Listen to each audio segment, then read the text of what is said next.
You have no rights to these assets anymore." My daughter-in-law didn't raise her voice when she said it. She smiled. Just slightly. Like she had been waiting for that moment, for a long time. My son didn't stop her. He didn't even look at me. He just nodded, like everything she said was already true. I stood there, one hand still resting on the back of the chair my husband used to sit in. And in that moment, I realized something wasn't just wrong. It was already done. I didn't argue. I didn't ask questions. I didn't give them what they expected. I just walked away. The next morning, I went to the bank. But I'm getting ahead of myself. Let me take you back. It had only been 10 days since I buried my husband. 10 days since I stood at his grave, listening to people talk about the life we built together. 32 years. A house, a business, a family. I thought I still had all of that. I was wrong. Because when I came home, something had already changed. Not the house. The people in it. My daughter-in-law moved through the rooms like she belonged there. Opening drawers, rearranging things, making decisions. And my son. He didn't stop her. At first, I told myself I was imagining it. That grief was making everything feel heavier than it was. But then I started noticing things. Small things. The kind of things you only see when you stop trusting what you're being told. A drawer left slightly open, a folder missing, conversations that stopped when I walked into the room. And one night, I heard her say something. She won't even notice. That was the moment everything changed. Because I did notice. And I remembered something my husband once told me. If anything ever feels off, don't ignore it. I didn't understand what he meant back then. Now I did. So the next morning, I left the house early. No explanation. No questions. Just left. At the bank, I expected confirmation. That everything had been transferred. That everything was gone. That she was right. But when the screen turned toward me, I didn't understand what I was looking at. The numbers didn't make sense. They were too large. Too structured. Too untouched. These accounts are in your name, the manager said. Not my son's. Not hers. Mine. And that was the moment everything shifted. Because if everything had been transferred, then what was I looking at? That was when I realized. They didn't take everything. They only took what I didn't know about. I didn't go home after that. I went to see my husband's lawyer. A man I hadn't spoken to in years. And when I told him what I found, he didn't look surprised. He nodded. Like he had been expecting this. Your husband set it up this way, he said. A trust. Layers of protection. Assets that couldn't be moved without me. And then, he showed me something else. A clause. Quiet, hidden, but final.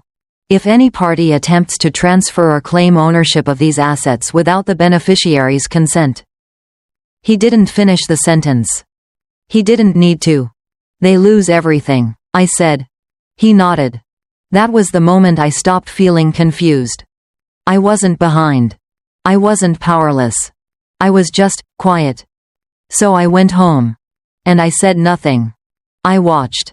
I listened. I let them continue. They talked about selling the house. They met with a realtor. They made plans about money they didn't actually own. And the more they talked, the more certain they sounded. She won't question it, my daughter-in-law said one afternoon. She doesn't understand how any of this works. I almost smiled. Because she was right about one thing. I hadn't understood. Not before. But I did now. When they asked me to sign more documents. I said no. Calmly. No explanation. Just, no. That was the first time she hesitated. Just for a second. But I saw it. So she pushed harder. She called a family meeting. Papers on the table, plans laid out, everything explained like it was already decided. All we need is your signature, she said. I looked at the paper. Then I looked at her. And if I don't sign? I asked. She smiled again. But this time, it didn't reach her eyes. Everything is already in motion, she said. I nodded. I see. And I stood up. I won't sign anything today. That was the moment everything started to crack. But I didn't confront them. Not yet. I gave them just enough time to keep going.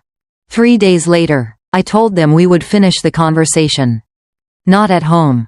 At a law office. They didn't question it. They were still confident. Still certain. Still wrong. When we walked in, my lawyer was already there. Waiting. That was the first time she hesitated. The first time something didn't go according to her plan. I believe there's been a misunderstanding, my lawyer said.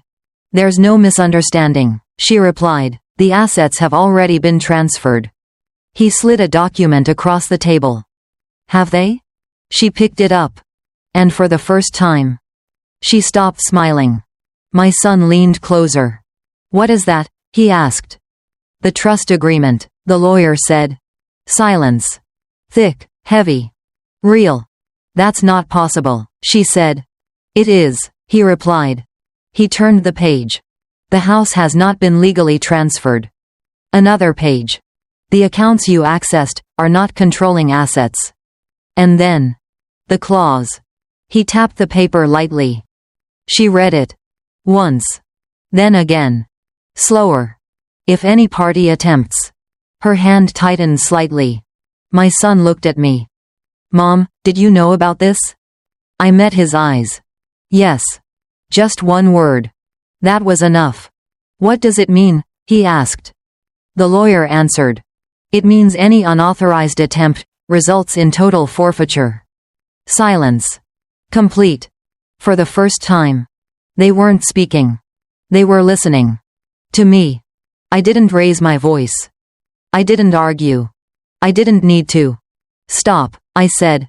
That was it. Stop the listings. Stop the transfers. Stop making decisions about things that don't belong to you.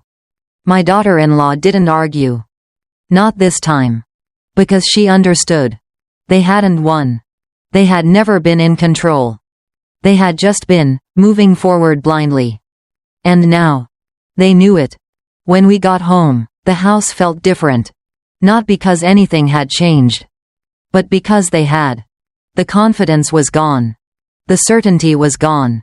The way they looked at me had changed. That night, I made dinner. No one asked me to. No one stopped me. We sat at the same table. But no one told me where to sit. No one spoke over me. No one made decisions without looking at me first. I didn't take anything from them. I didn't punish them. I didn't need to. Because they had already crossed the line. And they knew it. Later that night, I sat by the window. The same place I sat when everything felt like it was slipping away. The key was still in my pocket. The documents still in my drawer. Untouched. I didn't need them anymore. Because the point had already been made. I didn't win anything. I didn't take anything back. I just didn't lose it. And in the end, that was enough. Because they thought I was alone. They thought I didn't understand. They thought they had already taken everything. But they forgot something simple. I wasn't just part of that life. I helped build it. And I was still here. Still standing. Still in control. And this time, they knew it. Because they didn't lose the money. They lost something else. The right to ever decide my life again.